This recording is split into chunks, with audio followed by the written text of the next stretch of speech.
नमस्कार दोस्तों। आजकल किसी के पास भी टाइम नहीं है। लोग अपने सपनों को बहुत जल्दी पाना चाहते हैं, बहुत जल्दी करोड़पति बनना चाहते हैं, शॉर्टकट से ही सब कुछ सीखना चाहते हैं। लेकिन एक बार अपने आप से पूछो कि अगर आपके सपने इतने बड़े हैं तो क्या आपके इन बड़े सपनों के लिए आपका ज्ञान भी बड़ा होना ज़रूरी नहीं है? क्या आपके मोटिवेशन का आधार बहुत स्ट्रांग नहीं होना चाहिए? आपने बहुत बार देखा होगा कि जब तक आप कोई मोटिवेशनल वीडियो देखते हो तब तक आप में जोश रहता है, लेकिन जैसे ही काम करना या पढ़ाई करना शुरू करते हो जोश पता नहीं कहाँ गायब हो जाता है।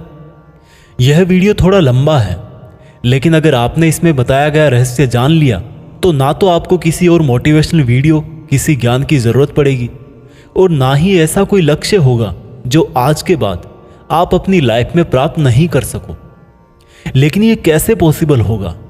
इसके लिए आपको शांति से बैठ के, आंखें बंद करके इस वीडियो की पूरी बातों को जब तक समझ में ना आ जाए तब तक बार बार सुनकर अपनी थॉट्स में बिठा लेना चाहिए। और अगर आप इस वीडियो को बीच में छोड़ के जाना चाहते हो तो कृपा करके आप इसको अभी स्किप कर दें, क्योंकि अधूरा ज्ञान बिना ज्ञान से भी ज़्यादा खतरनाक होता है। और खुद भगवान श्री कृष्ण ने गीता में कहा है कि कभी भी उस इंसान को सेक्रेट ज्ञान जबरदस्ती नहीं देना चाहिए जो उसको लेना नहीं चाहता। तो दोस्तों, एक सवाल का जवाब दीजिए। इस पृथ्वी के सबसे पहले और इस पृथ्वी के ही नहीं बल्कि पूरे ब्रह्मांड के पास्ट, प्रेजेंट और फ्यूचर के सबसे महान मोटिवेशनल स्पीकर का नाम क्या है? जी हाँ, बांसुरी बजाने वाले भगवान कृष्ण, जिन्होंने आज की तारीख से ना जाने कितने ही युगों पहले महाभारत के युद्ध के मैदान में एक ऐसा ज्ञान दिया था जो आज 21वीं सदी की दुनिया पर, आज के लोगों की लाइफ स्टाइल पर भी एकदम सही बैठता है। और यह जानकर के बड़े बड़े लोग और रिसर्च करने वाले हैरान हो जाते हैं कि ऐसा कैसे हो सकता है। उस महाभारत के युद्ध के मैदान में दिए गए ज्ञान को पढ़कर Albert Einstein, Mahatma Gandhi, Swami Vivekananda, Annie Besant, Sunita Williams जैसे और ना जाने कितने लोगों ने भी अपना जीवन बदल लिया। अगर आप यह सोचेंगे कि भागवत गीता में सिर्फ यह लिखा है कि भगवान की पूजा कैसे करते हैं तो आप गलत हैं, क्योंकि भागवत गीता सिर्फ एक किताब या धार्मिक ग्रंथ नहीं है, बल्कि इसमें वो नॉलेज है जो इस पृथ्वी पर जितने भी लोग जन्म लेकर आते हैं उनको यह सिखाता है कि इस दुनिया में सपने पूरे कैसे किए जाते हैं, पर्सनैलिटी कैसे बनाते हैं, पॉजिटिव एनर्जी कहाँ से लाते हैं, खुशी क्या होती है, कितनी भी बड़ी प्रॉब्लम का सॉल्यूशन कैसे ढूंढते हैं, डिसीजन कैसे लिया जाता है, किसी भी ब्रेकअप के सदमे से बाहर कैसे निकलते हैं, इमोशनली स्टेबल कैसे होते हैं, किसी भी बिजनेस को सक्सेसफुल कैसे बनाते हैं, मेहनत कैसे की जाती है, हम क्या हैं और कौन हैं, जिंदगी जीने का सही तरीका क्या है, मरने के बाद हमारे साथ क्या होता है, ये ब्रह्मांड कैसे बना, क्या भगवान है और अगर है तो कहाँ है, क्या आप भी पुनर्जन्म लेंगे, ये लाइफ रियल है या एक इल्यूजन या एक सपना। दोस्तों, इस भागवत गीता के ज्ञान ने ही एक दुखी और हारे हुए, धनुष नीचे गिरा देने वाले अर्जुन को महाभारत के महान युद्ध का सर्वश्रेष्ठ योद्धा और विजेता बना दिया। अगर आप भी अपनी जिंदगी में किसी मकसद को लेकर आगे बढ़ रहे हो तो मेरा यकीन मानो कि आप भी अपनी जिंदगी की समस्याओं के जंग के मैदान के अर्जुन हो। और इसलिए उस गीता ज्ञान को जानना आपकी चॉइस नहीं बल्कि आपका अधिकार है। इस गीता ज्ञान को समझकर आपको एक बात का जरूर एहसास होगा कि ये असली नॉलेज में पहले क्यों नहीं हासिल कर पाया। तो ऐसा क्या है आखिर भागवत गीता में और इसका मतलब क्या है? भागवत का मतलब है भगवान और गीता का मतलब है गीत, यानी कि ऐसा गीत जो भगवान ने खुद अपने मुंह से गाया हो। भागवत गीता संस्कृत में लिखी गई है, लेकिन इसका ट्रांसलेशन आपको बहुत जगह पर हिंदी, इंग्लिश और अलग अलग भाषाओं में मिल जाएगा। वैसे तो भागवत गीता को जितना समझोगे उतना ही कम है, लेकिन फिर भी इस वीडियो में मैंने गीता के पूरे 18 अध्याय, 700 श्लोक पढ़कर उनको आज की जनरेशन के हिसाब से, स्टूडेंट के हिसाब से, बिजनेसमैन के हिसाब से, अपने करियर में, अपनी लाइफ में, अपने रिलेशनशिप में और अपनी प्रॉब्लम्स में कैसे यूज करते हैं वह बताया है। दोस्तों, मैं यहाँ पर पूरे 18 चैप्टर कवर करूँगा और कोई भी चैप्टर शुरू करने से पहले मैं आपको यह बताऊंगा कि उसमें आप क्या सीखने वाले हो। फिर उस चैप्टर को शॉर्ट में समझाऊंगा और उसके बाद उससे सीखने वाली चीज़ों को डिटेल में समझाऊंगा।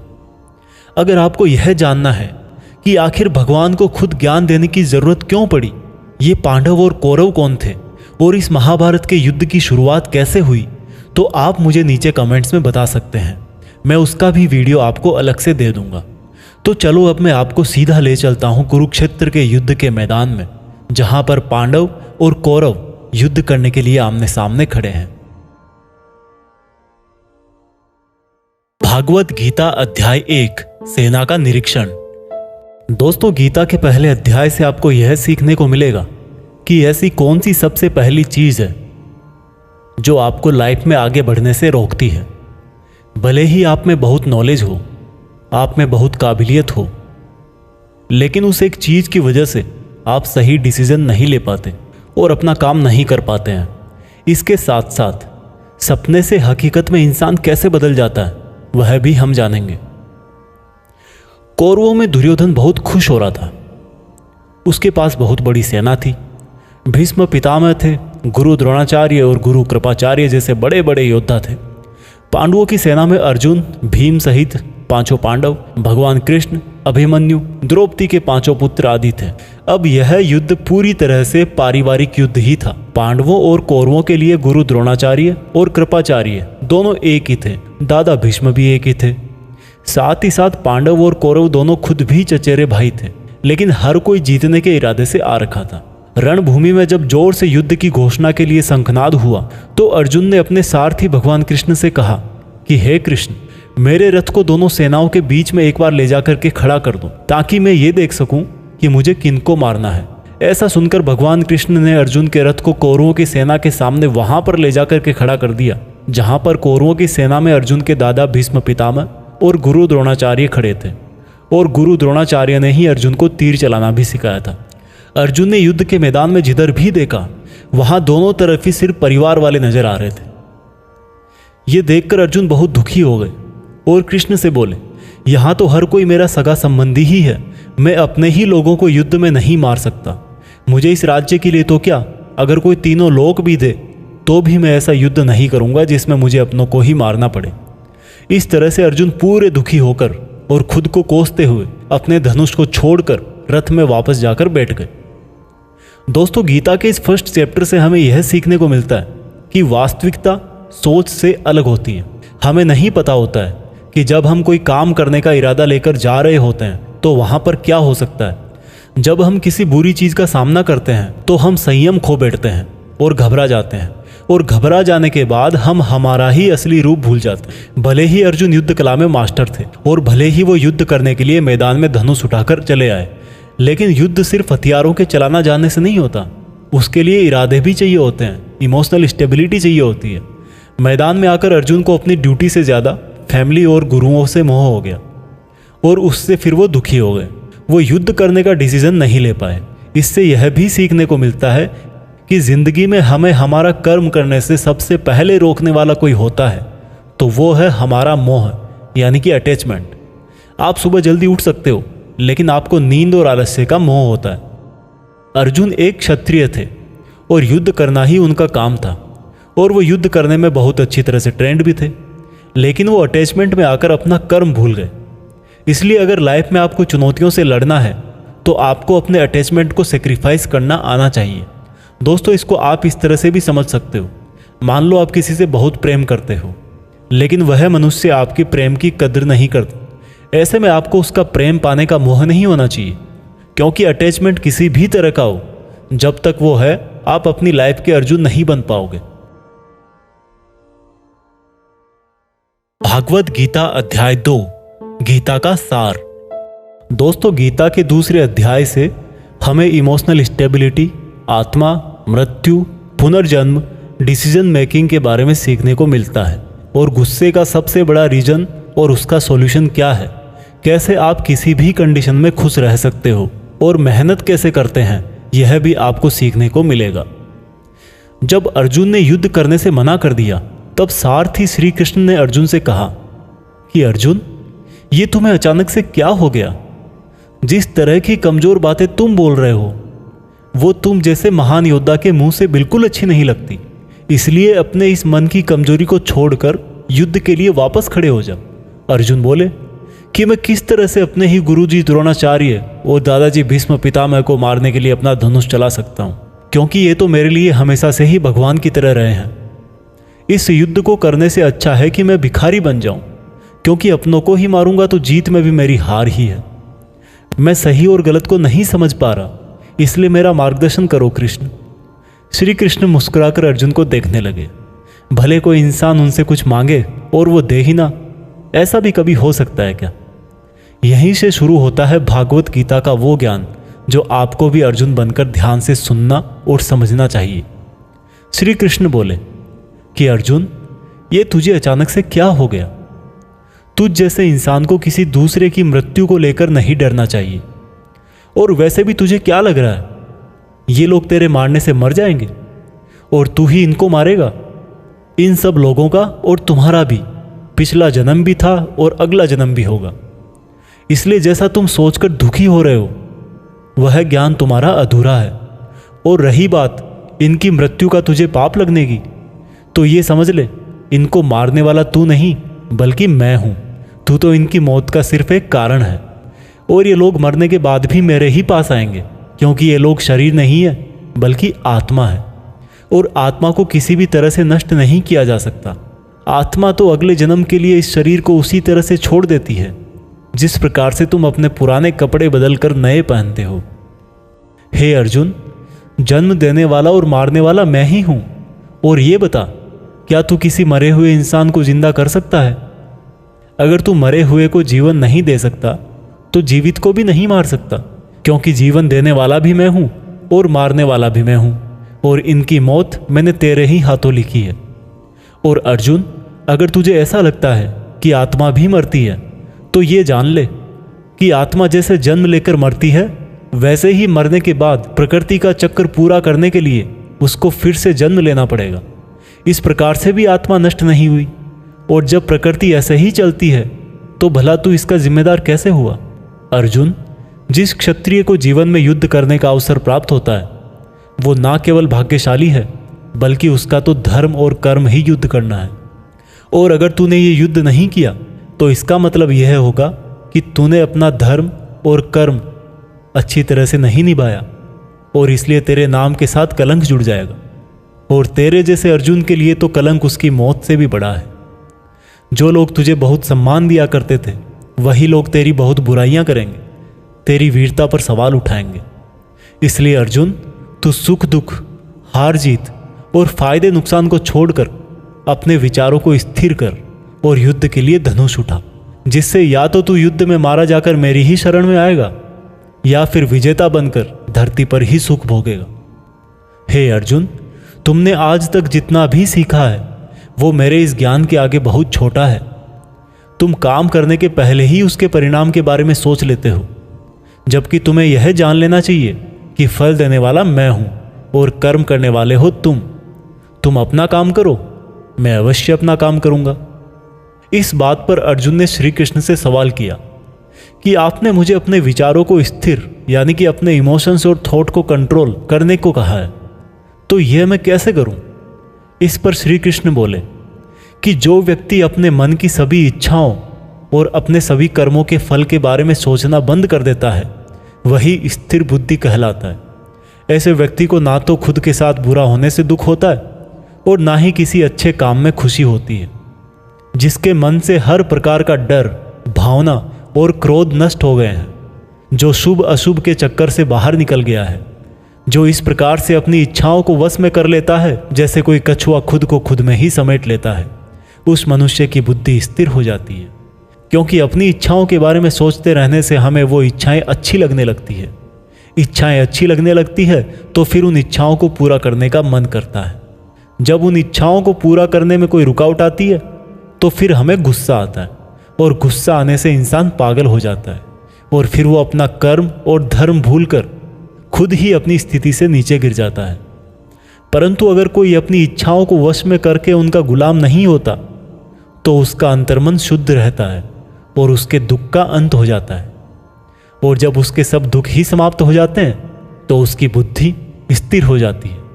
परंतु जिसकी इच्छाएं और कामनाएं उसके मन से नहीं जाती है, वो मनुष्य कभी शांति नहीं पाता।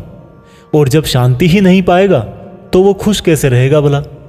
उसकी हालत तो उस नाव की तरह होती है जिसको उसकी इच्छाओं की हवा किसी भी दिशा में बहा करके ले जा सकती है।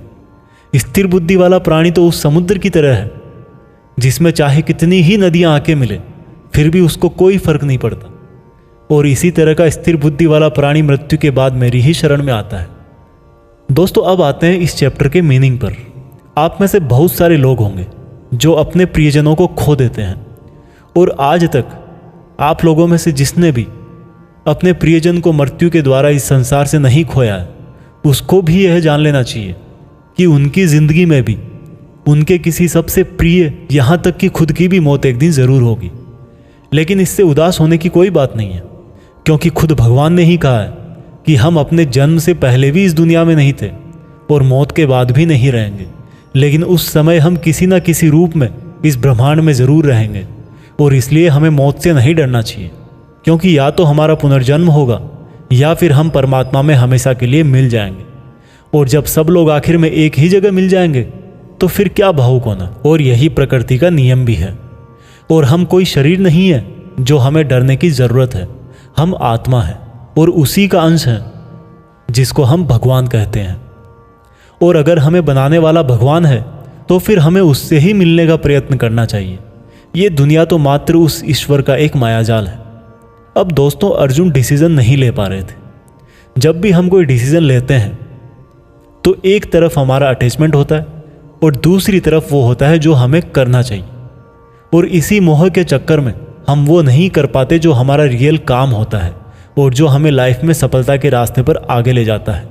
उदाहरण के लिए, अगर आपको घर से दूर पढ़ाई करने के लिए या सपने पूरे करने के लिए घर से दूर जाना पड़ रहा है तो आपको अपने परिवार का मोह छोड़ना पड़ेगा। इसी तरह से आपको हर डिसीजन में यह देखना है कि आपकी लाइफ में मोह कौन कौन से हैं और आपके कर्तव्य के लिए ज़रूरी क्या है। इसके बाद बात करते हैं कि हमारी प्रॉब्लम्स का सबसे बड़ा कारण क्या है और उनका सबसे बड़ा सॉल्यूशन भी क्या है। दोस्तों, हमारे दुखों का सबसे बड़ा कारण है हमारा अपनी इच्छाओं के बारे में सोचना।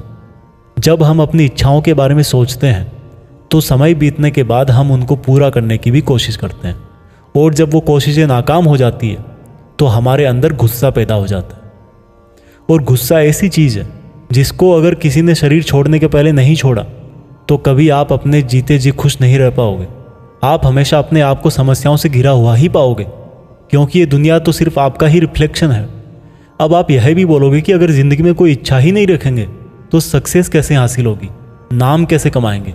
तो दोस्तों, इसके बारे में भगवान कृष्ण ने कहा है कि सबसे पहले आप अपने कर्म को पहचानिए, यानी कि आपके लिए ऐसा क्या करना ज़रूरी है जो आपको अपना लक्ष्य प्राप्त करवाएगा। और उसके बाद सफल होने की उम्मीद या असफल होने का डर मन में पैदा किए बिना अपने काम को ऐसे करें जैसे वो काम आप नहीं बल्कि खुद भगवान कर रहे हैं। और इस तरह से आपकी हिम्मत कभी नहीं टूटेगी, क्योंकि आपको यह लगेगा कि ये काम मैं नहीं बल्कि मेहनत भगवान कर रहे हैं।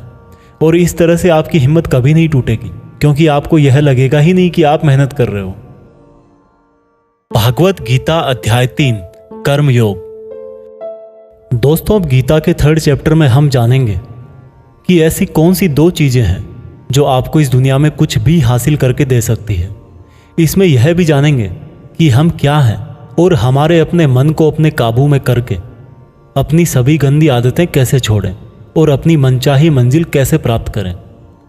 अर्जुन बोले, हे कृष्ण, आपकी बातें सुन के ऐसा लग रहा है कि जैसे ज्ञान कर्म से ज़्यादा सही है, लेकिन आप तो मुझे सन्यासी बनने की जगह युद्ध करने के लिए बोल रहे हो।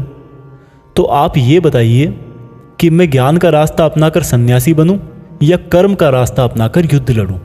सुनकर कृष्ण बोले, इस संसार में मैंने खुद ने ही 2 तरह के योग बनाए हैं। योग मतलब ऐसा रास्ता जिससे हम अपना जीवन सफल बनाते हैं।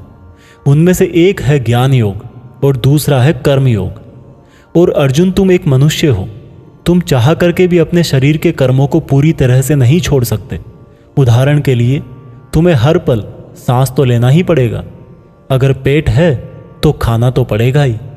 और अगर तुम इन सब को किसी भी शक्ति से रोकना भी चाहोगे तो क्या निश्चित है कि तुम अपनी इच्छाओं के बारे में नहीं सोचोगे। कहने का मतलब है तुमसे जाने अनजाने में कर्म तो हो ही जाएगा, क्योंकि तुम मनुष्य हो और तुम तो वैसे क्षत्रिय हो तो तुम अपने धर्म से भी बंधे हो। इसलिए तुम्हारे लिए संन्यास के रास्ते की जगह कर्म का रास्ता ज़्यादा सही है। मतलब ज्ञान योग या सांख्य योग की जगह कर्म योग ज़्यादा सही है। इसलिए तुम यह सोचकर कि यह काम तुम नहीं कर रहे हो बल्कि प्रकृति का गुलाम होकर तुम्हारा शरीर कर रहा है, फल की इच्छा किए बिना अपना कर्म योग करो। क्योंकि अगर तुम अपने आप को खुद के कर्म का कर्ता यानी करने वाला नहीं मानोगे तो मैं तुम्हारा कर्ता बनूंगा, और जब मैं तुम्हारा कर्ता बनूंगा तो तुम्हें बिना मांगे ही वो सब सुविधाएं, सुख और राज्य दे दूंगा जिसकी तुम्हें ज़रूरत होगी।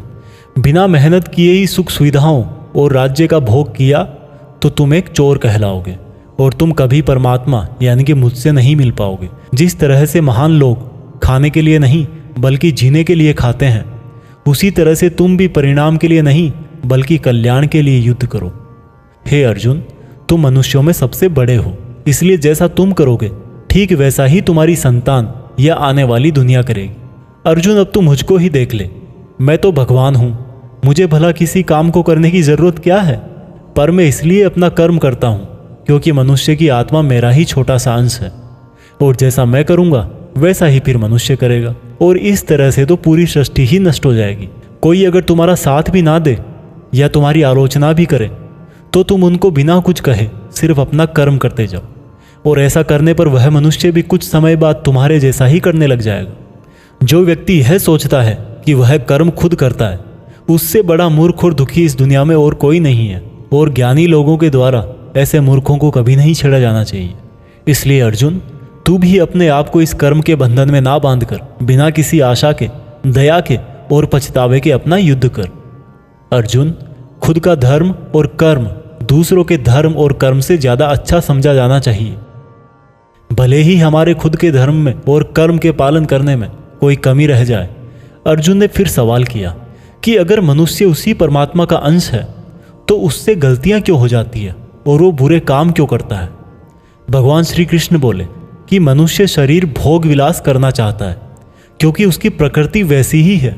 इसलिए अगर उसकी इच्छा पूरी नहीं होती तो उसको क्रोध आता है, और जिस तरह धुएं की वजह से आग दिखाई नहीं देती, उसी तरह से काम और क्रोध की वजह से मनुष्यों को अपना धर्म, कर्म और परमात्मा दिखाई नहीं देते, और इसी वजह से क्रोध और कामनाओं में आकर मनुष्य अपनी इंद्रियों और मन पर नियंत्रण खो देता है और ना चाहते हुए भी बुरे काम और गलतियां कर बैठता है। अर्जुन, तू हमेशा याद रखना, इस शरीर से ज़्यादा शक्तिशाली है इसकी इंद्रियां, इंद्रियों से ज़्यादा शक्तिशाली है मन, मन से शक्तिशाली है बुद्धि, और बुद्धि से ज़्यादा शक्तिशाली हो तुम यानी कि तुम आत्मा। इसलिए अर्जुन, तू अपनी आत्मा से अपनी बुद्धि को वश में कर। बुद्धि मन को वश में करेगी, मन इंद्रियों को वश में करेगा, और इंद्रियां शरीर को यानी कि तुम्हारे बुरे कर्मों को। दोस्तों, अब श्री कृष्ण की कही गई बातों को हम आज की लाइफ के हिसाब से समझते हैं। देखो, इस दुनिया में रिजल्ट दो ही चीज़ों से आते हैं, ज्ञान और कर्म, मीन्स नॉलेज और एक्शन, लेकिन दोनों अलग अलग हैं। आज की दुनिया में हम दोनों चीज़ों को आपस में रिलेट करके देखेंगे। हमारे लिए नॉलेज भी उतना ही ज़रूरी है जितना एक्शन। नॉलेज का मतलब यह नहीं है कि आप सिर्फ एग्ज़ाम पास करने के लिए सिलेबस को रटते हो, बल्कि नॉलेज का मतलब यह है कि आप सबसे पहले ये जानो कि आपके गोल्स क्या हैं, आपकी कैपेबिलिटीज़ और आपके इश्यूज़ क्या क्या हैं, और इन सब को मिलाकर गोल्स तक पहुंचने की आपकी प्लानिंग क्या है। ये है आपका नॉलेज यानी कि ज्ञान योग। इसके अलावा आपको एक और चीज़ जाननी चाहिए कि मेरे भाई, आप शरीर नहीं हो, आप एक आत्मा हो। आपकी आत्मा यानी आप खुद अपने इमोशंस, अपनी थॉट्स और अपनी एक्टिविटीज़ से बहुत ऊपर हो। और अगर आप ऐसा सोचोगे तो मैं दावे के साथ कह सकता हूँ, आप 99% नहीं बल्कि 100% अपनी प्रॉब्लम से ऊपर उठ जाओगे।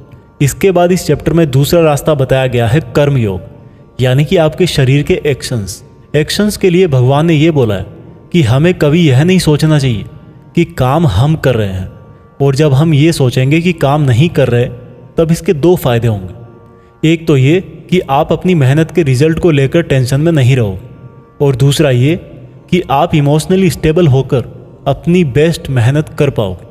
इसके साथ साथ आपको कभी भी अपने बुरे या अच्छे रिजल्ट को खुद पर लेकर दुख नहीं करना चाहिए, क्योंकि श्री कृष्ण की बातों के अनुसार मनुष्य को सिर्फ कर्म करने का अधिकार दिया हुआ है।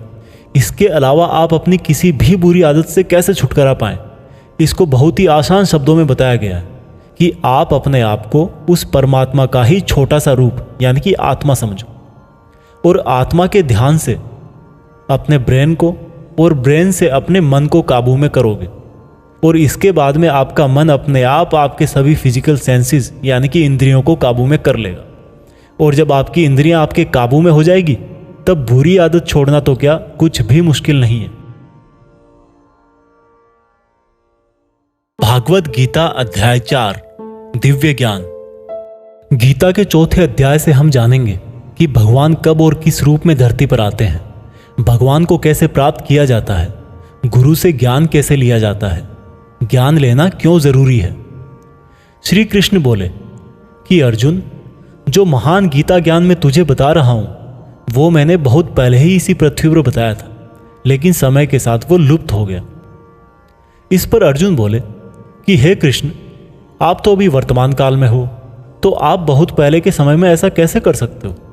श्री कृष्ण बोले कि अर्जुन, तुझे नहीं पता कि तेरे और मेरे कितने जन्म हो चुके हैं। जब जब इस संसार में धर्म का नाश होता है तब तब मैं अधर्म का नाश करने इस धरती पर मानव रूप में आता हूँ और कर्म करके अपना शरीर यहीं छोड़कर वापस चला जाता हूँ। जिस तरह से कोई शिष्य मुझे बहुत प्रेम करता है, उसी प्रकार से मैं भी अपने शिष्यों से बहुत प्रेम करता हूँ। मैंने भले ही इस संसार को बनाया है, लेकिन मैं फिर भी यह नहीं सोचता कि यह मैंने बनाया है। इसलिए मनुष्य को भी कर्म करते समय यह नहीं सोचना चाहिए कि मैं कर रहा हूँ। जो मनुष्य किसी भी कर्म के फल और सुख दुख से परे होकर कर्म करता है वही सबसे अच्छा है। जिसको अपने शरीर पर कोई घमंड नहीं होता, उसको वश में रखता है, वही मनुष्यों में सबसे ऊंचा है। और अर्जुन, जो मनुष्य इस धरती में खुश नहीं रह पाता वो परलोक में भी खुश नहीं होता। इसलिए किसी भी मनुष्य को अपने गुरु को पहचान कर, अपनी इंद्रियों को जीत कर, अपना लालच छोड़कर उनकी सेवा करके उनसे वह ज्ञान सीखना चाहिए जिससे बड़े बड़े पापी भी मेरी शरण में आ जाते हैं। जिस तरह से आग सूखी लकड़ियों को जला देती है, उसी तरह से गुरु से सीखा हुआ ज्ञान भी हर अज्ञान को मिटा देता है। हमेशा कर्म करने वाला और हमेशा मुझ में श्रद्धा रखने वाला ही मुझको प्राप्त कर पाता है। इसलिए जिसने भी कर्म योग से सभी कर्मों को और खुद को अकर्ता मानते हुए परमात्मा को अर्पण कर दिए हैं, ऐसे मनुष्य को उसके कर्म कभी नहीं बांधते। इसलिए अर्जुन, तू भी मेरे इस दिए हुए ज्ञान से यह समझ कि कर्म तू नहीं बल्कि मैं कर रहा हूँ।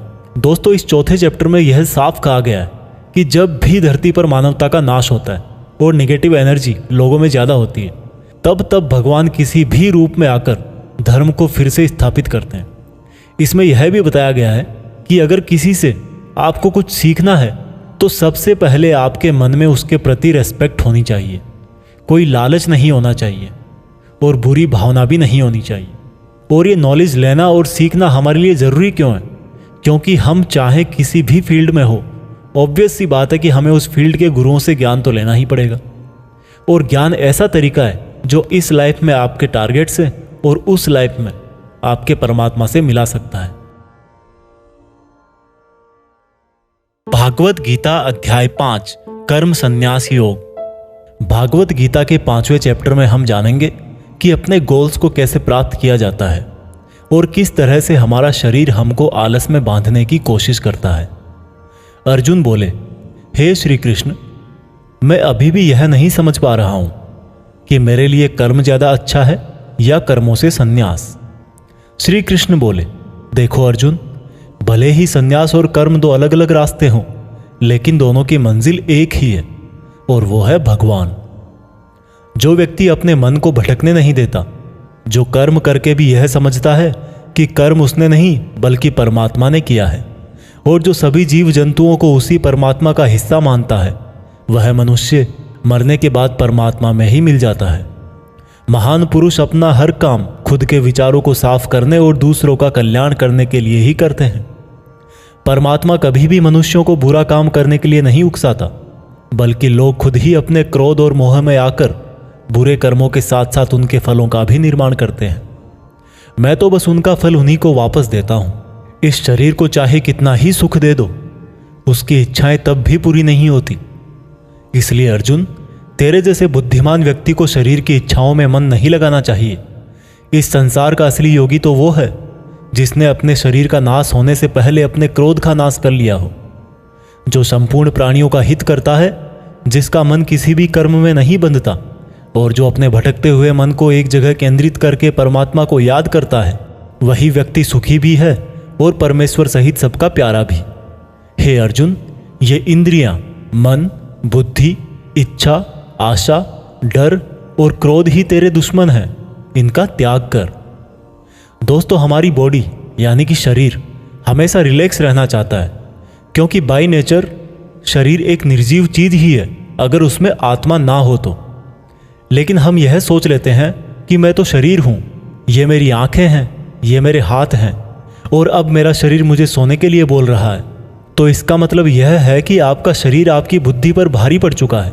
इसलिए आपको यह समझना होगा कि आप आत्मा हो और इस शरीर को आप अपनी बुद्धि से जिस तरह चलाना चाहोगे वह वैसा ही चलेगा।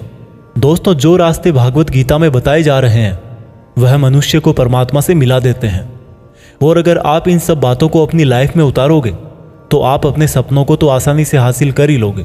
जैसे कि कहा गया है कि भगवान की प्राप्ति के लिए मन को वश में करना बहुत ज़रूरी है, ठीक उसी प्रकार से आपको अपनी लाइफ में भी मंजिल हासिल करने के लिए मन को वश में करना बहुत ज़रूरी है। भागवत गीता अध्याय 6 ध्यान योग। भागवत गीता के 6ठे अध्याय में हम जानेंगे कि एक योगी क्या होता है और योगी कैसे बनते हैं। यानी कि आज की लाइफ में बोले तो वह इंसान जो अपनी लाइफ में कुछ बड़ा करना चाहता है। इसके साथ साथ हम यह भी जानेंगे कि क्या होगा अगर आपने इस जीवन में बहुत मेहनत करी लेकिन फिर भी आपकी डेथ होने से पहले आपका सपना पूरा नहीं हुआ।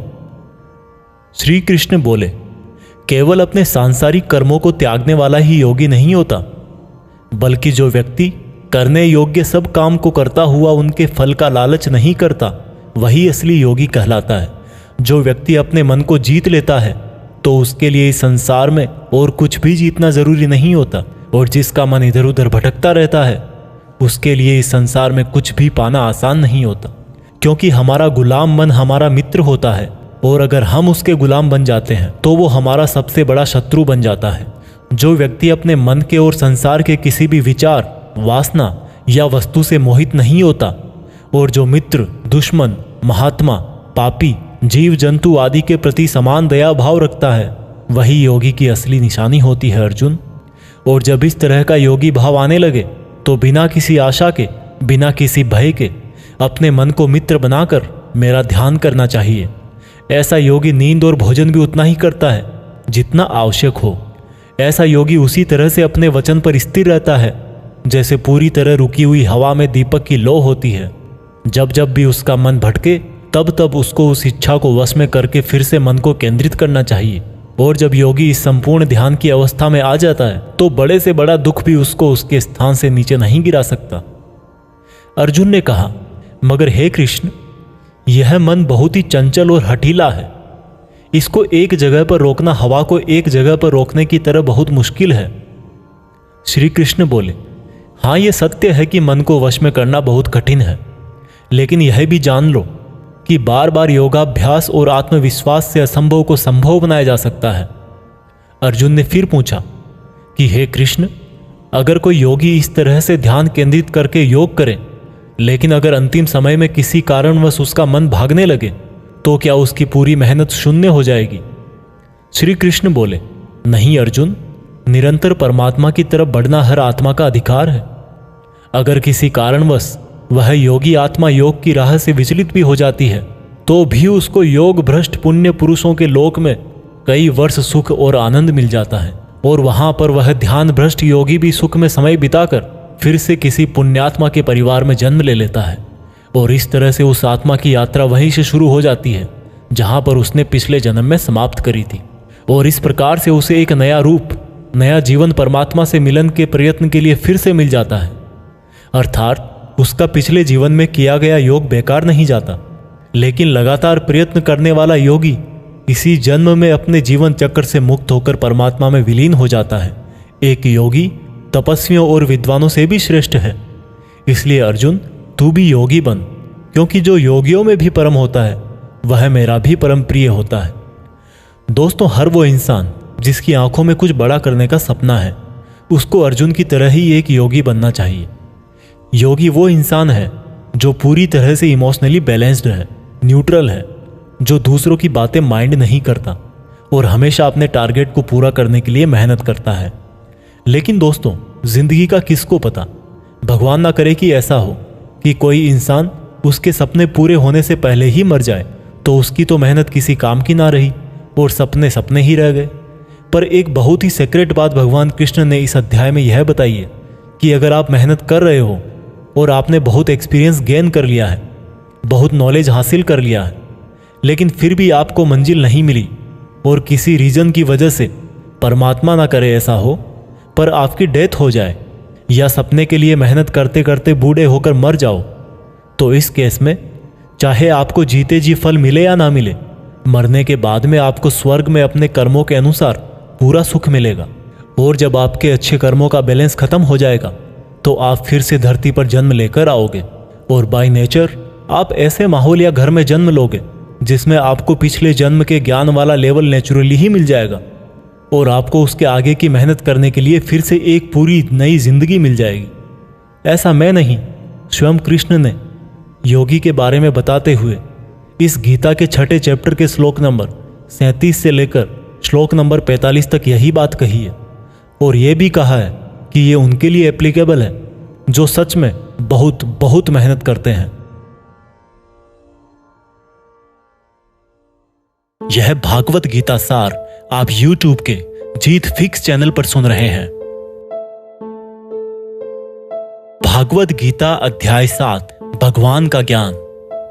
भागवत गीता के 7वें चैप्टर में बताया गया है कि ईश्वर किस तरह से इस संसार को चलाते हैं, ईश्वर को कौन से भक्त बहुत अच्छे लगते हैं, इंसान भगवान को क्यों नहीं जान पाता है। भगवान कृष्ण बोलते हैं कि हे अर्जुन, अब मैं तुझे वो बातें बताने वाला हूं जिनको जानकर तुझे इस संसार में दूसरा कोई सा भी ज्ञान जानने की जरूरत नहीं पड़ेगी।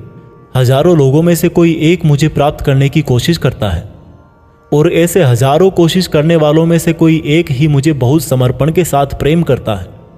मेरे 2 रूप हैं, एक जड़ रूप यानी कि जिसमें पृथ्वी, अग्नि, जल, वायु और आकाश के साथ साथ मन, बुद्धि और अहंकार है। वही दूसरा चेतन रूप जिसमें इस सृष्टि का चक्र है। समय को भी मैं ही चलाता हूं। जल, सूरज, चंद्रमा, ओमकार में मैं ही हूं। पृथ्वी की सभी पवित्र गंध, अग्नि और बुद्धिजीवियों का तेज, तपस्वियों का तप, धर्मों का पवित्र कर्म, बलवानों का बल और अलग अलग समय कालों का बीज भी मैं ही हूं। इस संसार के लोग सांसारिक गुणों के गुलाम हैं, इसलिए मुझे नहीं जान पाते और वास्तव में तो ये सांसारिक गुण भी मेरी ही माया है। मगर जो मनुष्य इस मेरे ही माया जाल को तोड़ देता है वो मेरा हो जाता है। माया जाल में फंसे हुए मूर्ख लोग मेरी शरण में नहीं आ पाते हैं। कोई भी भक्त 4 तरह से मेरी पूजा करता है, कोई प्राप्ति चाहने वाला, कोई दुख के संकट में याद करने वाला, मुझे जानने की इच्छा रखने वाला या फिर मुझे पहले से ही जानने वाला। लेकिन इनमें से मुझे अत्यंत प्रेम करने वाला ज्ञानी बहुत पसंद है। ये चारों ही तरह के भक्त दयावान होते हैं, लेकिन ज्ञानी पुरुष तो मानो जैसे मेरा ही रूप हो। और ज्ञानियों में भी जो व्यक्ति मुझे बहुत सारे जन्मों से मानता आया है वो मृत्यु के पश्चात मुझ में ही समा जाता है। जो लोग किसी इच्छा पूर्ति के लिए अगर किसी देवता की भक्ति करते हैं तो मैं उन भक्तों की आस्था उन्हीं देवताओं में स्थिर कर देता हूँ और वो भक्त उन्हीं देवताओं को प्राप्त हो जाते हैं। लेकिन यह फल ज्यादा समय तक नहीं चलता और अगर कोई भक्त अगर किसी भी प्रकार से मेरी ही पूजा करता है तो उसे मैं अपना ही बना लेता हूँ। जो मूर्ख मुझे जन्म लेने और मरने वाला मानते हैं वो मुझे प्राप्त नहीं कर पाते। मैं भूतकाल, वर्तमान और भविष्य को पूरा जानता हूँ, जबकि श्रद्धा रहित लोग मुझे भी नहीं जान पाते। जो भक्त इस सांसारिक मोह और माया को छोड़कर श्रेष्ठ कर्मों का आचरण करके मेरी भक्ति करते हैं वो इस मृत्यु से मुक्त होकर मुझ में ही समा जाते हैं। तो दोस्तों, आज के समय के हिसाब से इस चैप्टर का मतलब आप इस तरह से निकाल सकते हैं। जब आप अपनी लाइफ में कोई टारगेट सेट करते हो तो आप टाइम बीतने के बाद टारगेट को भूलने लगते हो, क्योंकि डिस्ट्रैक्शंस बहुत सारे होते हैं। जैसा श्री कृष्ण ने बताया कि मायाजाल में फंसा हुआ व्यक्ति भगवान को भूल जाता है, ठीक वैसे ही कई बार बहुत मेहनत करने वाला व्यक्ति भी राह से भटक जाता है और सोचने लगता है कि ये टारगेट वारगेट सब बेकार है, लाइफ के मजे लो, कल को पता नहीं रहूं या ना रहूं। और इस तरह के लोगों को गीता में मूर्ख कहा गया है, जो इतना भी नहीं जानते कि ये डिस्ट्रैक्शन तो खुद मेहनत करने वालों को आजमाते हैं कि ये इंसान उसमें उलझ के रह जाएगा या इसको पार कर जाएगा। और इस तरह से लगातार बिना भटके जो हार्डवर्क करता है उसी को सक्सेस मिलती है।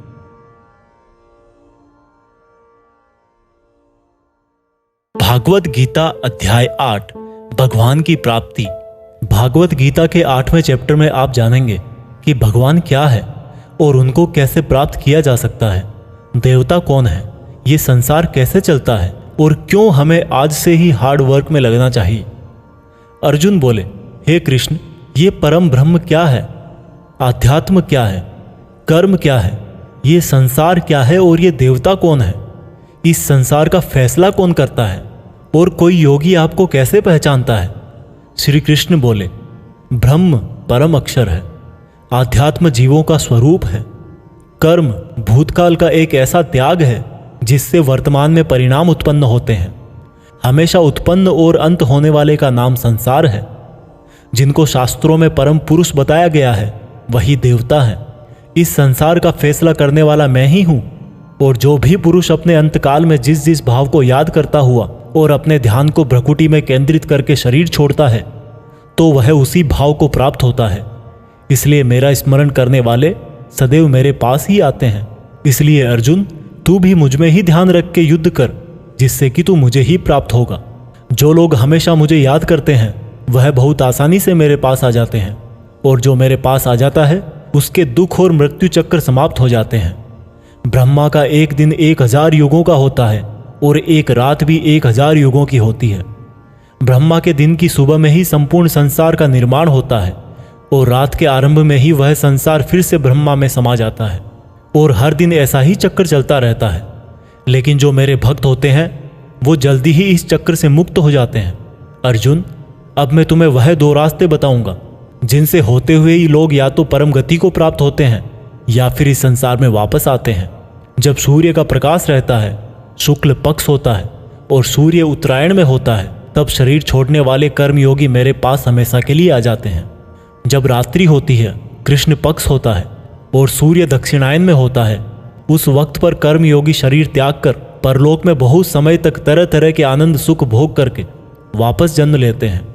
केवल एक योगी ही इस रहस्य को जानकर सब कर्मों के फलों का मोह छोड़कर परम ब्रह्म को प्राप्त होता है। दोस्तों, इस चैप्टर का आप आजकल की लाइफ के लिए इस तरह से मीनिंग निकाल सकते हो, कोई भी वो मंजिल जिस पर आप हमेशा के लिए अपना नाम दुनिया के सामने लिखना चाहते हो, उसके लिए आपको बहुत हार्ड वर्क करना पड़ेगा।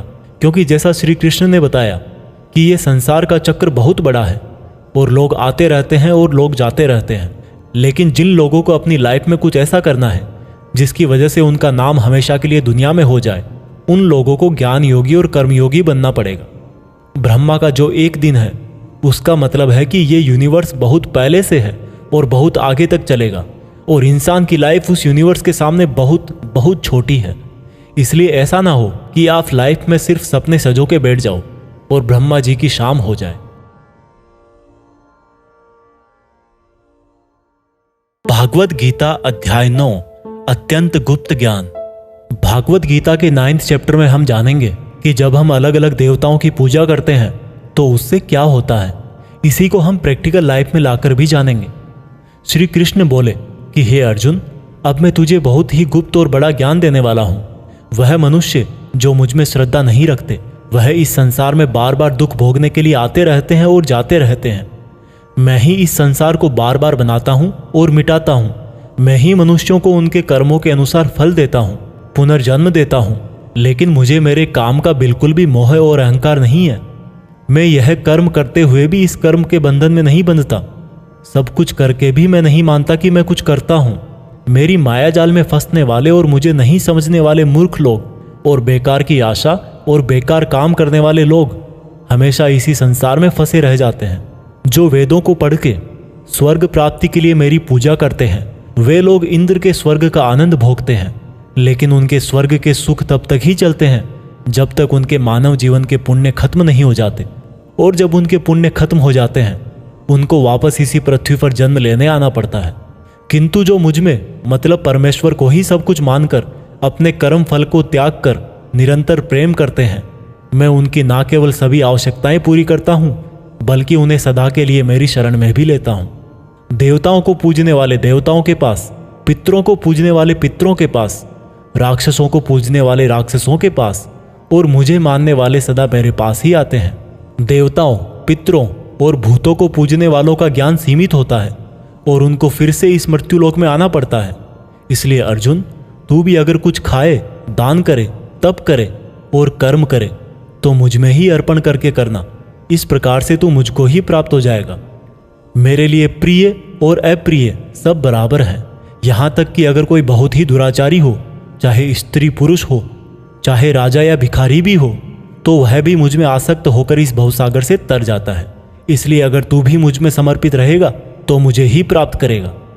दोस्तों, जैसा कि श्री कृष्ण ने कहा कि जो जिसकी पूजा करता है मैं उसको उसी से जोड़ देता हूँ। दोस्तों, इस बात का बहुत गहरा मीनिंग है। हम जिस तरह के इंसान के साथ समय बिताएंगे, टाइम बीतने के बाद में हमारी थॉट्स पर भी उसका असर हो सकता है। इसलिए निगेटिव थॉट्स वाले लोगों से दूर रहना चाहिए और जो लोग पॉजिटिव रहते हैं, जिनकी जिंदगी में कुछ करने का मकसद है, उनकी रेस्पेक्ट करनी चाहिए। क्योंकि आज भले ही वो कुछ ना हो, लेकिन जैसा भगवान ने कहा कि जैसी भावना वैसा नतीजा, तो उस प्रकार से सही रास्ते पर चलने वाले एक दिन मंजिल तक पहुंच ही जाते हैं।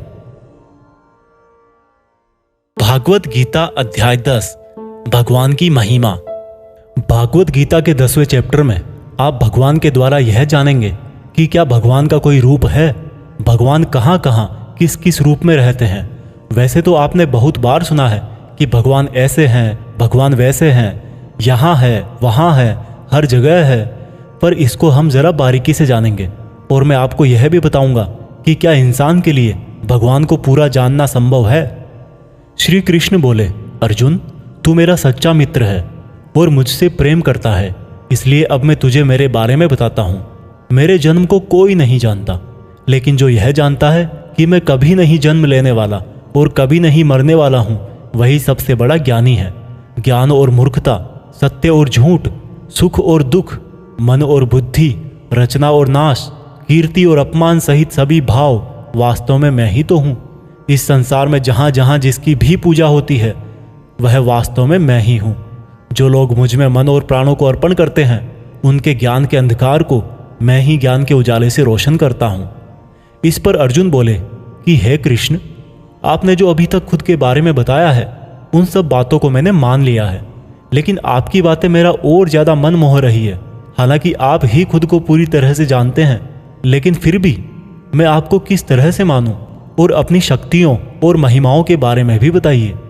इस पर श्री कृष्ण बोले कि अर्जुन, वैसे तो मेरे विस्तार का कोई अंत नहीं है, लेकिन फिर भी मेरी जो भी जानकारी तेरे लिए जानना जरूरी है उससे मैं तुझे बताऊंगा। अर्जुन, सभी समय मुझसे ही बने हैं, भूत, वर्तमान और भविष्य भी मैं ही हूँ। मैं ही विष्णु, सूर्य और चंद्रमा हूँ। वेदों में सामवेद, देवों में इंद्र और इंद्रियों में मन, जीवों में आत्मा, पर्वतों में सुमेर, रुद्रों में शंकर, वसुओं में अग्नि और धन दौलत में कुबेर भी मैं ही हूँ। जल में समुद्र, ग्रहों में बृहस्पति, अड़े रहने वालों में पहाड़, देवर्षियों में नारद, पेड़ों में पीपल, हाथियों में एरावत, मनुष्यों में राजा, गायों में कामधेनु, सर्पों में सर्पराज, नागों में शेषनाग, राजाओं में यमराज, गणनाओं में गणित, पक्षियों में गरुड़, योद्धाओं में श्री राम, समुद्र में मगरमच्छ, नदियों में गंगा, विद्याओं में ब्रह्म विद्या, विवादों का निर्णय, अक्षरों में ओम, कालों का महाकाल, मंत्रों में गायत्री, महीनों में मार्गशीर्ष, ऋतुओं में बसंत भी केवल मैं ही हूँ। छलों का जुआ, जीतने वालों की विजय, निश्चय करने वालों का निश्चय और भक्त पुरुषों की भक्ति भी मैं ही हूँ। वृष्णवंशियों में कृष्ण यानी कि स्वयं मैं, पांडवों में अर्जुन यानी कि तू, मुनियों में वेदव्यास और कवियों में शुक्राचार्य भी मैं ही हूँ। जीतने वालों की रणनीति और रहस्य रखने वालों का मौन भी मैं ही हूँ। हे अर्जुन, इस ब्रह्मांड में जितना भी जाना और अनजाना है वह सब मैं ही हूँ और मेरा कोई अंत नहीं है। इसलिए हे अर्जुन, मुझे पूरा जानना तेरे लिए किसी काम का नहीं है। बस तू इतना जान ले कि यह संसार तो मेरे एक छोटे से अंश मात्र से ही चलता है। दोस्तों, इस चैप्टर में आप जान गए होंगे कि ऐसी कोई जगह नहीं है जहाँ पर भगवान ना हो। और श्री कृष्ण ने यह भी कहा है कि अर्जुन को ना तो ईश्वर को पूरा जानना जरूरी है और ना ही वो पूरा डिटेल में जान पाएंगे। दोस्तों, इसको आप अपनी लाइफ में इस तरह से रिलेट करो कि जैसे भगवान ने कहा कि मैं अनंत हूँ और तू उतना ही जान जितना तेरे लिए ज़रूरी है, ठीक उसी प्रकार से आपको भी अपनी लाइफ में उन चीज़ों में अपनी एनर्जी और टाइम वेस्ट नहीं करना चाहिए जिनको जानना आपके लिए ज़रूरी नहीं होता। सिर्फ आप इतना ध्यान रखें कि ऐसा कौन सा नॉलेज है जो आपको अपनी मंजिल तक पहुंचाएगा। भागवत गीता अध्याय 11, भगवान का अनंत रूप। भागवत गीता के 11वें चैप्टर में भगवान के विराट रूप के बारे में जानेंगे। अर्जुन बोले, हे कृष्ण, आपके दिए हुए ज्ञान से मेरे संदेह दूर हो गए हैं, लेकिन अगर संभव हो तो मैं आपका महान रूप देखना चाहता हूँ। इस पर श्री कृष्ण ने कहा, अवश्य अर्जुन, परंतु तू इन मानव की आंखों से यह सब नहीं देख पाएगा, इसलिए मैं तुझे यह सब देखने के लिए दिव्य आंखें देता हूँ। इसके बाद जो अर्जुन ने देखा वह वास्तव में कल्पना से परे था। भगवान का ना तो कोई आरंभ था, ना कोई मध्य था और ना कोई अंत था। परम ब्रह्म से इतना प्रकाश निकल रहा था जितना हजारों सूरज से भी नहीं निकल सकता। अर्जुन ने बहुत तरह के संसारों को श्री कृष्ण में समाहित देखा। अर्जुन ने हाथ जोड़ते हुए श्री कृष्ण से कहा, हे परम ब्रह्म, मैं आपके शरीर में सभी देवों को, सब मनुष्यों को देख रहा हूँ, लेकिन आपके शरीर का ना तो कोई आरंभ दिख रहा है, ना कोई मध्य है और ना ही कहीं अंत। आप में हर तरह के अस्त्र शस्त्र हैं, हर तरह के प्रकाश और सूर्य हैं। स्वर्ग और धरती के बीच का पूरा आकाश मानो आपसे ही भर गया है। कई देवता के समूह आप में प्रवेश कर रहे हैं, कई आपकी वंदना कर रहे हैं, तो कई लोग भयभीत होकर हाथ जोड़े खड़े हैं। आपके अनंत हाथ पैर, पेट, आँखों, मुँह वाले रूप को देखकर समस्त सृष्टि सहित मैं बहुत व्याकुल हो रहा हूँ। मैं पांडवों कौरवों की संपूर्ण सेना के महान योद्धाओं को अंत होकर आप में जाता हुआ देख पा रहा हूँ। आपके अनेक तरह के उग्र रूप इस संपूर्ण ब्रह्मांड को बहुत ऊर्जा दे रहे हैं। हे कृष्ण, इतने रूपों में आप कौन से हो? मैं आपको पहचान नहीं पा रहा हूँ। इस पर कृष्ण बोले, मैं हर जगह हूँ और मैं ही समय हूँ। इन सेनाओं के योद्धाओं को नष्ट करने के लिए प्रकट हुआ हूँ। इन सब योद्धाओं की मौत मैं पहले ही लिख चुका हूँ। तू तो सिर्फ इनकी मौत का कारण है, मारने वाला तो स्वयं मैं ही हूँ। इस पर अर्जुन भयभीत लेकिन गदगद होकर बोले, हे भगवान, आपका यह रूप देखकर अब मुझे पता लगा कि क्यों योगी, महर्षि, देवता जैसी आत्माएं आपका पूजन करती है। आप तो सत्य और असत्य से भी परे हैं। आपके इस रूप का वर्णन करने के लिए मेरे पास कोई शब्द नहीं है। आप ही इस जगत के पालनकर्ता और विनाशक हो। आपको कोटि कोटि नमस्कार, आपको कोटि कोटि नमस्कार, नमस्कार। आपके लिए हर दिशा से नमस्कार, क्योंकि आपका कोई आदि नहीं है, मध्य नहीं है और अंत भी नहीं है। हे प्रभु, मैंने जाने अनजाने में आपको भाई, कृष्ण, मित्र कहा है और कई बार लोगों के सामने आपका मजाक भी उड़ाया है। मुझे आपके इस सत्य का पता नहीं था, इसलिए अगर संभव हो तो मुझे क्षमा कीजिए। मैं आपकी वंदना करता हूँ। पिता जैसे पुत्र को और सखा जैसे सखा को क्षमा कर देता है, वैसे ही आप भी मुझे क्षमा करें। आपके इस रूप को देखकर मैं खुश भी हो रहा हूँ और भयभीत भी हूँ, इसलिए अब कृपा करके आप अपना प्रसिद्ध चतुर्भुज विष्णु रूप दिखाइए। मैं आपको मुकुट, चक्र और गदा के साथ देखना चाहता हूँ। इस पर श्री कृष्ण बोले कि अर्जुन, मैंने तेरे आग्रह पे वह रूप दिखाया है जिसको आज तक कोई मनुष्य नहीं देख पाया है और ना ही देख पाएगा। मेरे इस रूप और अनंत आकार को देखकर तू व्याकुल भी ना हो और पागल भी ना हो, और अब तेरी इच्छा अनुसार तू मेरा चतुर्भुजी रूप भी देख। इस प्रकार से श्री भगवान ने अपना चतुर्भुजी रूप दिखाकर अर्जुन का साहस बंधाया और अनंत रूप से उत्पन्न हुई व्याकुलता भी दूर करी। इस पर अर्जुन बोले कि हे कृष्ण, अब मैं आपके इस रूप को देखकर फिर से शांत हो गया हूँ। कृष्ण बोले, अर्जुन, जो चतुर्भुजी रूप तुमने अभी देखा है वो बड़ा ही दुर्लभ है और इसको देखने के लिए देवता भी तरसते हैं। यह चतुर्भुजी रूप किसी भी यज्ञ, दान, तप और वेद से देखा जा सकता है, परंतु अर्जुन, जो तेरी तरह मेरा परम भक्त है, कर्तव्य परायण है, वासना और बैर रहित है, वह अंत में मुझे ही प्राप्त होता है। इसलिए मैंने यह रूप तुझे दिखाया है। दोस्तों, गीता के इस अध्याय से आप आज के टाइम में यह सीख सकते हो कि अगर हम अपनी मेहनत के रास्ते पर सही हैं तो कई बार हमें अपनी सफलता को पाकर विश्वास नहीं होता। हमें पता ही नहीं लगता कि हमने इतनी मेहनत कर ली, और जब सफलता आती है तब भी लगता है कि ये तो बहुत बड़ी है, मैंने इतनी मेहनत तो की ही नहीं थी।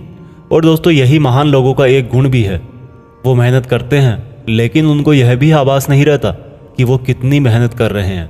यह उनके बड़प्पन को दिखाता है। भागवत गीता अध्याय 12 भक्ति योग। दोस्तों गीता के 12वें चैप्टर में हम जानेंगे कि अपने गोल्स पर कैसे अडिग रहें, एक स्टूडेंट को क्या करना चाहिए।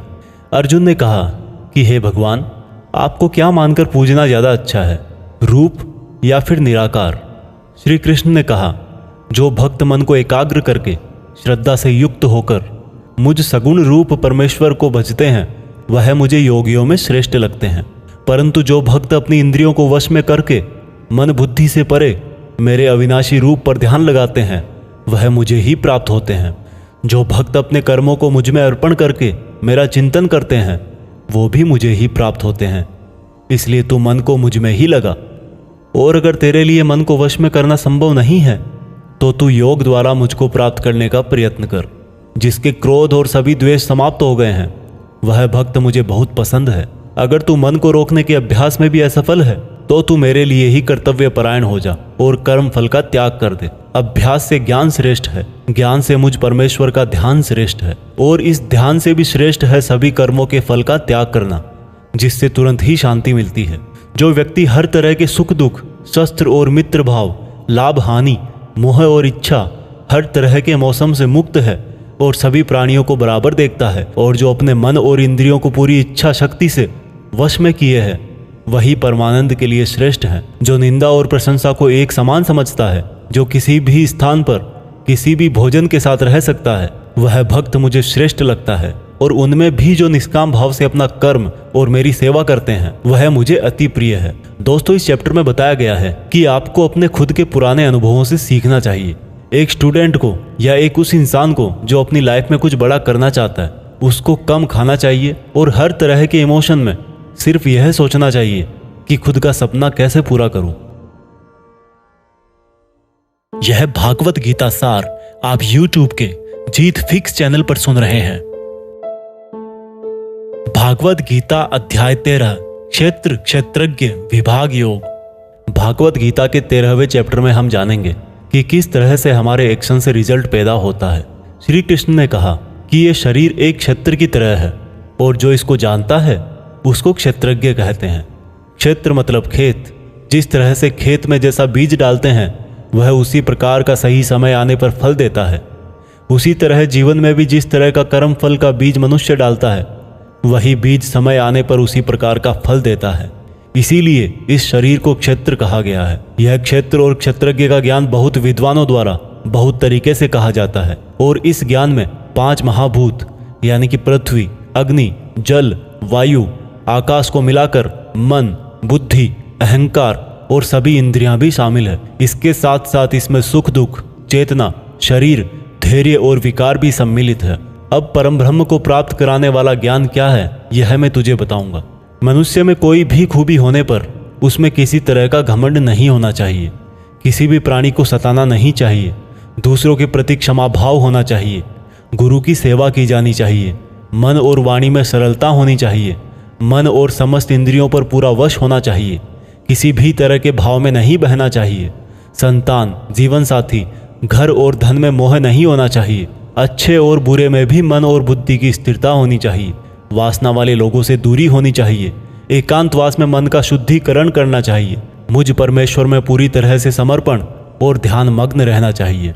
हे अर्जुन, अब मैं तुझे परम ब्रह्म के बारे में कहूँगा। वो सर्वव्यापी है।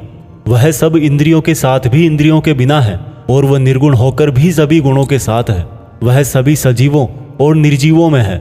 वह दूर भी है और पास में भी, लेकिन फिर भी जानने में नहीं आता। वह ब्रह्मा की तरह जीवन उत्पन्न करता है, विष्णु की तरह पालन करता है, और शंकर की तरह विनाश भी करता है। वह अलग अलग कालों में होते हुए भी एक जैसा लगता है, और एक ही काल में भी अलग अलग तरह का होता है। वह माया का भी महामाया है, परम ब्रह्मों से भी परम है, और सब प्राणियों के साथ उनके हृदय में निवास करता है। परंतु इसके बाद भी यह जानने के योग्य है, हे अर्जुन, इस प्रकृति और पुरुष का भी कोई आरंभ नहीं है, क्योंकि प्रेम और घृणा और तीनों तरह के गुण अर्थात सत, रज और तम भी प्रकृति से ही आते हैं। कार्य और कार्यों को करने वाली इंद्रियां भी प्रकृति से ही उत्पन्न होती है। प्रकृति से जन्मा मनुष्य प्रकृति के ही गुणों को भोगता है और इन्हीं गुणों के भोग के अनुसार ही उसका जन्म और मरण तय होता है।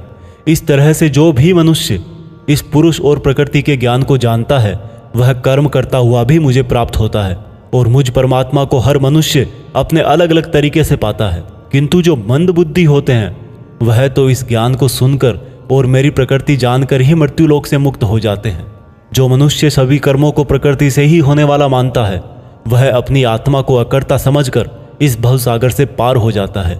हे अर्जुन, जिस तरह से आसमान का पदार्थ काफी पतला होता है और इसीलिए वो दूषित नहीं होता, उसी प्रकार से यह आत्मा शरीर में सूक्ष्मता से रहती है जिससे ये कभी दूषित नहीं होती। इस प्रकार से प्रकृति, पुरुष और चेतना के ज्ञान से तू भी मुझ परम ब्रह्म को प्राप्त हो जा। दोस्तों, इस चैप्टर में यह बहुत ही बारीकी से बताया गया है किस तरह से हमारे ही कामों से हमें तकलीफ या खुशी मिलती है। मान लीजिए हमारा शरीर खेत की तरह है और हम हैं इसके किसान। अब हम जो भी इस खेत में बोएंगे फल भी उसी बीज के अनुसार हमें भविष्य में जाकर मिलता है। इसलिए यह हमारे आज के एक्शंस पर ही डिपेंड करता है कि हमें फ्यूचर में क्या मिलने वाला है। भागवत गीता अध्याय 14 प्रकृति के 3 गुण। दोस्तों, भागवत गीता के 14वें चैप्टर में हम जानेंगे कि किस तरह से हमारा स्वभाव और यह संसार 3 गुणों में बटा हुआ है। श्री कृष्ण बोले, हे अर्जुन, अब मैं तुझे संसार के उन 3 गुणों के बारे में बताऊंगा जो आत्मा को शरीर के मोह से बांधते हैं और जिन्हें जानकर कोई भी मनुष्य मुझे पा सकता है। यह तीनों गुण है सत्वगुण, रजोगुण और तमोगुण। सत्वगुण इन सभी गुणों में श्रेष्ठ है और यह ज्ञान और सुख से जोड़ता है। रजोगुण कामना और आसक्ति से उत्पन्न होता है जो कि कर्म और उसके फल में बांधता है। तमोगुण मनुष्य को भोग विलास, आलस्य और निद्रा में बांधता है। हे अर्जुन, सत्वगुण सुख देता है, रजोगुण कर्म करवाता है और तमोगुण मनुष्य को उसके स्थान से भी बहुत नीचे गिरा देता है। किन्हीं भी 2 गुणों को वश में करने से तीसरे गुण की प्राप्ति होती है। जिस पल मन में शांति और ज्ञान बढ़ा हुआ लगे उस समय यह मानना चाहिए कि सत्वगुण बढ़ रहा है। जिस पल मन में लालच और स्वार्थ का आभास हो उस समय रजोगुण बढ़ता है। जिस समय मन में अंधकार, विषयों में आसक्ति, आलस्य और निद्रा हो उस समय मनुष्य में तमोगुण होता है। सत्वगुण में मरने वाला मनुष्य परमात्मा को प्राप्त होता है।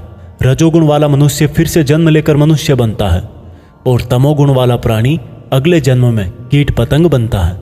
सात्विक कर्म का परिणाम है सुख, राजस कर्म का परिणाम है दुख और तामस कर्म का परिणाम अज्ञान होता है। जो व्यक्ति इस बात को जानता है कि यह 3 गुण ही उससे सब काम करवाते हैं तब वह अपने कर्तापन से और इस संसार से मुक्त हो जाता है और इस तरह से सोने, पत्थर और मिट्टी को एक जैसा समझने वाला मनुष्य परम ब्रह्म अर्थात मुझे प्राप्त हो जाता है। दोस्तों, यह 3 प्रकार सात्विक, राजस और तामस हमारी डेली लाइफ में बहुत यूजफुल हैं। अगर आप मेहनत करके कुछ उम्मीद नहीं करोगे तो आप हमेशा खुश रहोगे। अगर आप किसी अच्छे रिजल्ट की कामना करके मेहनत कर रहे हो तो कोई गारंटी नहीं कि खुशी होगी या दुख होगा। अगर आपने किसी का नुकसान करने के लिए कर्म किया है तो यह निश्चित है कि किसी न किसी समय आपको ही दुख मिलेगा। भागवत गीता अध्याय 15 पुरुषोत्तम योग। दोस्तों, गीता के 15वें चैप्टर में बताया गया है कि किस प्रकार से यह दुनिया एक इल्यूजन है और कैसे हम इसमें उलझकर रह जाते हैं। श्री कृष्ण बोले कि यह संसार बरगद के एक उल्टे पेड़ की तरह है जिसकी जड़ें ऊपर है और डालियां, पत्ते नीचे की तरफ। पत्तियां वेदों को दिखाती हैं और डालियों के अंत में फल कार्य फल के जैसा है।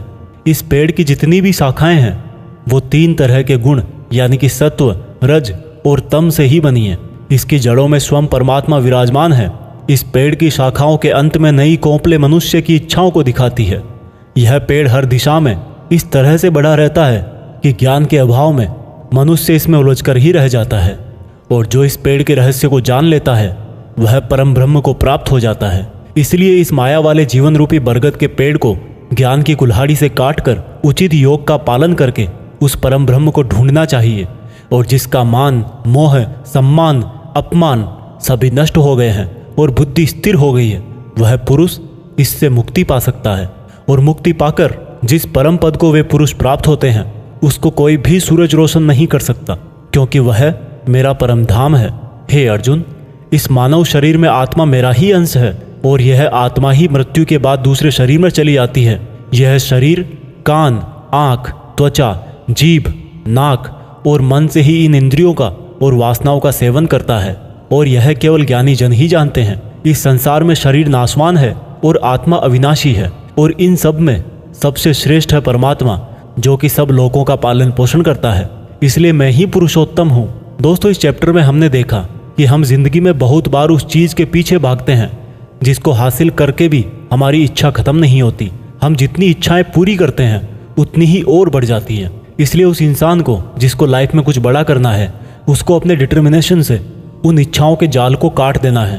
तभी वह इस इल्यूजन वाले ट्री से परमात्मा को, यानी कि आपकी पर्सनल लाइफ के केस में सक्सेस को ढूंढ पाएगा। भागवत गीता अध्याय 16 है, 2 स्वभाव। दोस्तों, गीता के 16वें चैप्टर में बताया गया है कि मनुष्य के कौन से 2 नेचर या बिहेवियर होते हैं। श्री कृष्ण बोले, हे अर्जुन, इस संसार में 2 तरह के स्वभाव हैं, देवीय स्वभाव और असुरी स्वभाव, यानी कि देवता के समान और राक्षस के समान। पहले मैं तुझे देवीय स्वभाव के बारे में बताऊंगा। कभी भय ना करना, अपने मन को शुद्ध रखना, हमेशा परमात्मा को ही याद करना, इंद्रियों को वश में रखना, धर्म ग्रंथों का पाठ करना, किसी भी जीव को कष्ट नहीं देना, हर तरह के भाव में सम रहना, हर जीवात्मा को बराबर समझना, कभी क्रोध और मोह ना करना, क्षमा करना, धैर्य रखना, और यहाँ तक कि अपने ही गुणों का भी अभिमान नहीं करना देवीय स्वभाव है। अब मैं तुझे असुरी स्वभाव बताऊंगा। घमंड, क्रोध, सांसारिक आसक्ति, नफरत, अज्ञान, वासनाएं, आशाएं करना और शरीर को इंद्रियों के वश में रखना असुरी स्वभाव है। असुरी स्वभाव वाले ना तो सम्मान से बात करते हैं और ना ही सत्य बोलते हैं। बुरे कर्मों से जिनका स्वभाव पूरी तरह से नष्ट होकर बुद्धि मंद हो चुकी है और जो इस संसार में सिर्फ नाश का कारण ही बनते हैं, इन व्यक्तियों की इच्छाएं कभी पूरी नहीं होती। उन व्यक्तियों का सुख सिर्फ इंद्रियों के सुख तक ही सीमित है। वह हमेशा और अधिक वस्तुएं प्राप्त करने में ही लगे रहते हैं। वह हर काम को करने वाला खुद को ही मानते हैं। वे सिर्फ दिखावे के लिए ही धर्म और दान करते हैं। देवीय स्वभाव से मुक्ति होती है, जबकि असुरी स्वभाव से बंधन उत्पन्न होता है। असुरी स्वभाव वालों को तो मैं बार बार असुरों में ही जन्म देता हूँ। इस तरह से असुरी हमेशा नीचे गिरते रहते हैं। हे अर्जुन, काम, क्रोध और लोभ ही नरक के 3 द्वार हैं। इसलिए इनको जितना जल्दी हो छोड़ देना चाहिए।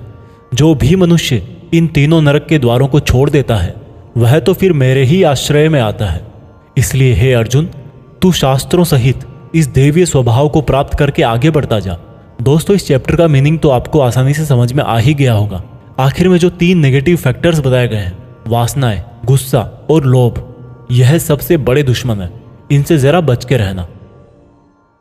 भागवत गीता अध्याय 17, श्रद्धा के रूप।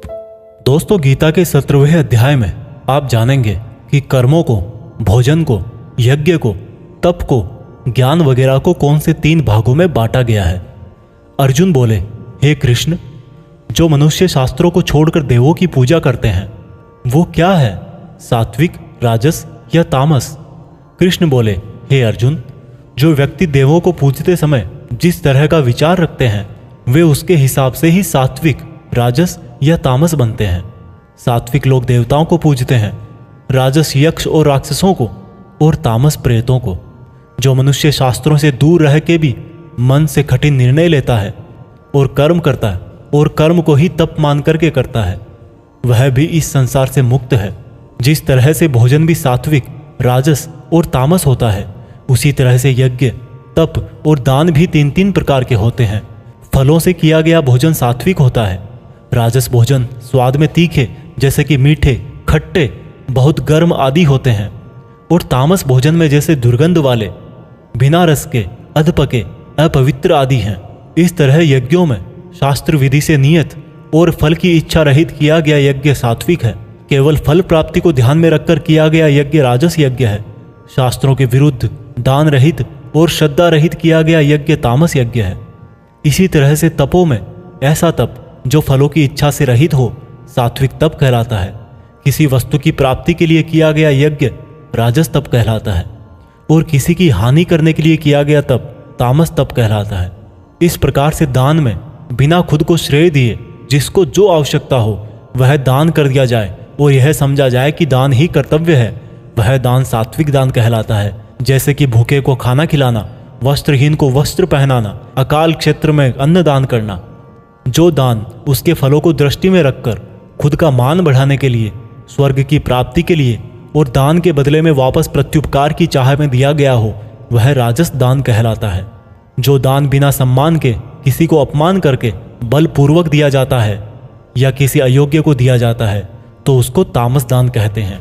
श्रद्धा सहित, फल की इच्छा रहित और जगत कल्याण के लिए किया गया दान, यज्ञ और तप मनुष्य को इस संसारी माया से मुक्त करके मुझ में विलीन करता है।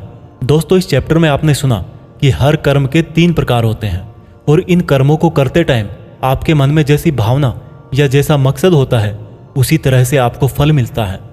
और ये तीनों प्रकार हैं सत, रज और तम। सत सबसे अच्छा माना गया है, तम सबसे गिरा हुआ माना गया है। सत का मतलब है आप जो भी काम करें, मेहनत करें, उसमें एकदम इमोशनली स्टेबल होकर, बिना उस काम के रिजल्ट के बारे में सोचे, बिना उस काम को करने का क्रेडिट लिए, खुद के मन की शुद्धता और संसार का कल्याण करने के लिए करें। लेकिन आज के टाइम में हम अपने गोल्स के लिए काम करते हैं जिनमें हमें मेहनत के लास्ट में रिजल्ट चाहिए होता है। भगवान कृष्ण ने कहा है कि हमारे दुखों का और काम बिगड़ने का यही मेन रीजन है कि हम उसके रिजल्ट के बारे में सोच सोच कर परेशान रहते हैं। इसलिए दोस्तों, आप भी सत्य के इस रास्ते पर रहने की कोशिश करें। भागवत गीता अध्याय 18 उपसंहार। दोस्तों, गीता के 18वें और आखिरी चैप्टर में हम जानेंगे कि क्या त्याग और संन्यास एक ही है। इस पूरे गीता ग्रंथ का निचोड़ भी आपको इसी चैप्टर में मिल जाएगा, इसलिए आपको इस चैप्टर को लास्ट तक ध्यान से सुनना चाहिए। अर्जुन बोले, हे कृष्ण, मैं त्याग और संन्यास के बारे में जानना चाहता हूं। श्री कृष्ण ने उत्तर दिया कि अर्जुन, इस संसार में कुछ लोग कर्मों के फलों को छोड़ने को त्याग कहते हैं और अगर कर्मों को ही त्याग दे तो उसको संन्यास कहते हैं। कुछ लोग सभी कर्मों को दोष भरे और सभी दुखों का कारण मानकर उनका त्याग करने के लिए बोलते हैं और कुछ लोग बोलते हैं कि यज्ञ, तप और दान वाले कर्म कभी भी नहीं त्यागने चाहिए। इसलिए अर्जुन, अब तू मेरे से त्याग और संन्यास को अच्छी तरह से समझ। इन दोनों में से मैं त्याग को पहले बताऊंगा क्योंकि यह त्याग भी 3 तरह का होता है, सात्विक, राजस और तामस। यज्ञ, तप और दान ये तीनों त्याग के योग्य नहीं बल्कि फल की इच्छा के बिना किया गया यज्ञ, तप और दान यही सात्विक त्याग कहे जाते हैं। मतलब जो शास्त्रों में दिया गया कर्म और धर्म जिसमें फल और आसक्ति ना हो उसको सात्विक त्याग कहा जाता है। कोई मनुष्य अगर सभी कर्मों को यह समझकर त्याग दे कि यह कर्म ही दुखों का कारण है तो यह त्याग राजस त्याग कहलाता है। किसी अन्य मोह के कारण अगर किसी कर्म का त्याग कर दिया जाए तो त्याग को तामस त्याग कहते हैं। जो व्यक्ति किसी भी काम से ना तो प्रेम करता है और ना ही नफरत करता है, ऐसा बुद्धिमान व्यक्ति ही सच्चा त्यागी है। मनुष्य शरीर कितना भी प्रयास कर ले लेकिन वो फिर भी पूरी तरह से कर्म को नहीं छोड़ सकता, जैसे कि सांस लेना। इसलिए कर्मों के फलों को छोड़ देना ही सच्चा त्याग होता है। जो लोग कर्म फलों का त्याग इस संसार में नहीं करते हैं उनके कर्म फल मृत्यु के बाद भी उनका पीछा नहीं छोड़ते हैं। हे अर्जुन, मनुष्य मन, वाणी और शरीर से जो भी अच्छा या बुरा काम करता है वह 5 तरह से होता है। करने वाले के द्वारा, उसके शरीर के द्वारा, उसकी ज्ञानेंद्रियों के द्वारा, उसकी कर्मेंद्रियों के द्वारा या फिर उसके पूजनीय देवताओं के द्वारा। ज्ञाता, ज्ञान और ज्ञेय ये 3 प्रकार की कर्म प्रेरणा है। कर्ता, कारण और क्रिया ये 3 तरह के कर्म संग्रह है। अर्जुन, ज्ञान, कर्ता और कर्म ये तीनों भी 3 तरह के हैं। जिस ज्ञान में परमात्मा को अमर और अनंत माना जाता है वह ज्ञान सात्विक है। जिस ज्ञान में परमात्मा को अलग अलग समयों में अलग अलग नामों से जाना जाता है वह राजस ज्ञान है। और जो ज्ञान सात्विक ज्ञान और राजस ज्ञान के बाहर है वह तामस ज्ञान है। जो कर्म श्रद्धा रहित और फल की इच्छा के बिना किया जाता है वह सात्विक कर्म कहलाता है। जो कर्म कुछ पाने के लिए किया जाता है वह राजस है और जो कर्म किसी का नुकसान करने के लिए किया जाता है वह तामस कर्म है। इस प्रकार से सात्विक कर्म करने वाला सात्विक कर्ता, राजसी कर्म करने वाला राजसी कर्ता और तामसिक कर्म करने वाला तामसिक कर्ता कहलाता है। इस तरह बुद्धि और संकल्प भी 3 तरह के होते हैं। हे अर्जुन, सात्विक कर्म, राजस कर्म और तामस कर्म करने वालों की बुद्धि और संकल्प ये भी क्रमशः सात्विक, राजस और तामस होते हैं। हे अर्जुन, सुख भी 3 तरह के होते हैं। बिना किसी कर्म फल के परम ब्रह्म में ध्यान लगाकर मिलने वाला सुख सात्विक सुख होता है। बल, बुद्धि, शक्ति, राज्य इत्यादि की प्राप्ति राजस सुख है। नींद, आलस्य और वासना इत्यादि तामस सुख है। इस पूरे ब्रह्मांड में इन तीनों प्रकार के अलावा और कुछ भी नहीं है। हे अर्जुन, ब्राह्मण, क्षत्रिय, वैश्य और शूद्र, इन चारों के कर्म इनके गुणों के आधार पर बांटे गए हैं। अपनी मन और इंद्रियों को वश में रखना, सभी प्राणियों का भला करना, धर्म का पालन करना, बिना कर्ता भाव के कर्म करना, परमात्मा में ध्यान लगाना, ये सब गुण जिसमें होते हैं उसको ब्राह्मण कहना चाहिए। बल, बुद्धि, दान, वीरता, शासन, ये सब क्षत्रिय के कर्म है। खेती, व्यापार इत्यादि वैश्य का काम है तथा इन सब वर्णों की सेवा करना शूद्र का कर्म है। हे अर्जुन, दूसरों के धर्म और कर्म से तो अच्छा है भले ही कम गुणों वाला हो, लेकिन अपना ही कर्म और धर्म निभाएं, और ऐसा करना ही मोक्ष के द्वार खोलता है। मानव कर्मों में कुछ ना कुछ कमियां तो रहती ही है, फिर भी उसको खुद का कर्म नहीं छोड़ना चाहिए। जिस तरीके से कोई व्यक्ति भगवान को पा सकता है वह अब मैं तुझसे सारांश में कहूंगा। हमेशा और हल्का भोजन करने वाला, हमेशा और हल्का भोजन करने वाला, अपने देश का धर्म निभाने वाला, इच्छाओं का त्याग करके एकांत में ज्ञान का अध्ययन करने वाला, मन, वाणी, शरीर को वश में रखने वाला, लाभ हानि, सजीव निर्जीव, मित्र शत्रु, इन सब को बराबर समझने वाला, घमंड, बल, मोह रहित और शांति सहित भगवान से अनंत भक्ति प्रेम करने वाला सदा के लिए मेरे पास आ जाता है। इस तरह का ब्रह्म योगी ना तो कोई आशा करता है, ना ही स्वयं को या दूसरों को दोष देता है, और ना ही दुख और सुख में विचलित होता है। इस तरह का परम योगी सब कर्म करता हुआ भी स्वयं को कर्ता ना समझकर मुझ परमात्मा को ही कर्म करने वाला समझता है। हे अर्जुन, इस तरह से तू भी इन बातों को समझकर अगर अपना धर्म और कर्म निभाएगा तो तू भी मुझ में परम पद पाएगा। और अगर तू इस तरह बोलकर कि मैं युद्ध नहीं करूंगा, मेरे ज्ञान को नहीं मानेगा, तो अपने धर्म, कर्म और परमार्थ से भटक जाएगा और नष्ट हो जाएगा। हे अर्जुन, तेरे अंदर भी मैं ही हूं, इसलिए तू सब मोह छोड़कर और इस माया से बाहर निकलकर अपना कर्म और धर्म युद्ध कर। इसी से तू मुझ भगवान के धाम में ऊंचा स्थान प्राप्त करेगा।